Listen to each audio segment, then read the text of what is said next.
Welcome to Around the Weird. Here's your host, the museum curator of the strange and unusual, Mr. Nothing. Thank you, Mysterious Voice, and welcome back to Around the Weird, a booktube channel where I talk about all the unusual and out of the ordinary literature that I have found in my travels. Today, it is Poetry Thursday, so I wanted to talk about some poetry of interest. And I have a poem that comes from, or that was recommended to me by my friend Bevan, who co-hosts an interesting podcast with me about wrestling called K-Fables. Almost forgot the name. But shout out to Bevan for recommending a cool poem today. And today's poem is all about mental health. I am referring to Survivor's Guilt by Ron Padgett. For those who don't know, Ron Padgett is an American writer. He's written for quite a few years on writing memoirs and of other people, so sort of biographies of them, writing prose, nonfiction, poetry, and also writing translations of various other writers, whether it be French or I think Chinese in one instance, which is pretty cool. He's getting the word out about other writers that Americans might not know. I had not encountered Ron's work before now, although I think I had heard of him in some capacity, maybe some quotes from some people on the internet.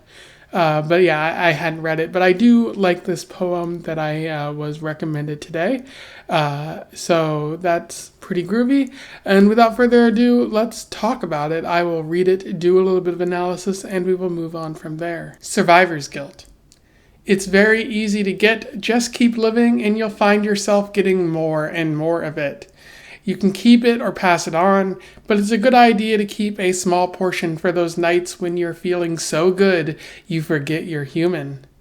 Then drudge it up and float down from the ceiling that is covered with stars that glow in the dark for the sole purpose of being beautiful for you. And as you sink, their beauty dims and goes out. I mean, it flies out the nearest door or window, its whoosh raising the hair on your forearms. If only your arms were green, you could have 2 small lawns. But your arms are just there and you are kaput. It's all your fault anyway, and it always has been. The kind word you thought of saying but didn't.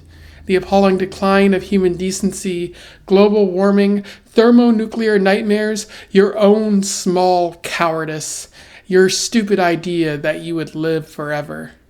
All to a culpa. John Philip Sousa invented the sousaphone, which is also your fault. Its notes resound like monstrous ricochets. But when you wake up, your body seems to fit fairly well, like a tailored suit. And you don't look too bad in the mirror. Hi there, feller, old feller, young feller, who cares? Whoever it was who felt guilty last night, to hell with him. That was then. So that was Survivor's Guilt. In terms of analysis, there is a little bit worth talking about here. In terms of narrative, it's pretty clear to see what's going on in this poem. The narrator is talking about survivor's guilt, talking about maybe as you go to bed at night, kind of lingering thoughts that you might have in your head, some of them turning to things that you ought to feel guilty about, and then eventually kind of just blaming yourself for maybe what's going on in the world before eventually you wake up the next day and you don't feel that way anymore. So really getting at the main theme of this poem, which is anxiety, I think, or he says survivor's guilt. I don't think it's really about survivor's guilt because what guilt is there that you're feeling? Like there's, unless they don't explicitly say anyone's dead in the poem, which I think is notable. Like what survival are you feeling guilty about? I don't necessarily think it's about that. I think it's more about anxiety, but I'm willing to be proven wrong by some commenter out there, possibly a Bevan type, who's willing to tell me how I'm wrong here.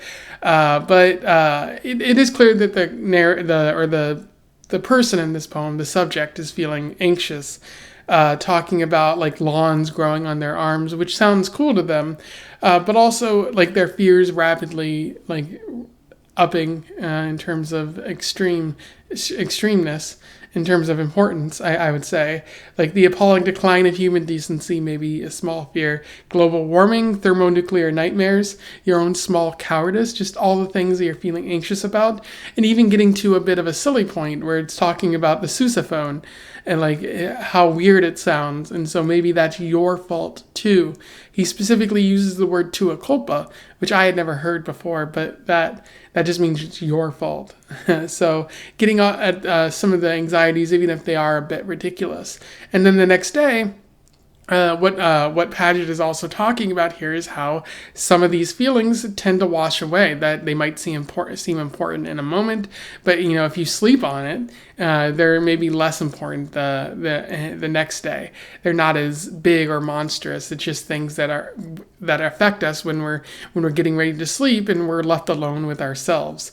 He says, when you wake up, your body seems to fit fairly well, like a tailored suit. And he says, whoever it was who felt guilty last night, to hell with him, that was then. So kind of indicating that those fears and worries were momental or of the moment, rather than a permanent thing, and sort of letting that wash away. A very interesting aspect of mindfulness. If anyone's been to therapy who's listening, you might recall like letting it just sort of pass by you rather than dwelling on that. It's a very important thing to remember that sometimes your worries and your fears are just your brain playing tricks on you in the middle of the night rather than something that you actually need to dwell on for an extended period of time. Anyway, those are my thoughts on Survivor Guilt by Ron Padgett. A pretty fun poem, not particularly complex in form or anything like that, but it's worth talking about and perhaps worth sharing in a therapy group that you're leading out there if you're in a therapy field, or just sharing amongst friends who might be feeling this kind of way at any given point in time. I'll put a link to it in the description. Let me know your thoughts in the comments below on the poem or my review if you have something to say about that. Otherwise, don't forget to like, share, and subscribe so that more people can find out about this poet or this poem if they don't already know about it, and so we can share it with others. And until then, I wish you the best of luck in your weird and mental health related travels. Farewell.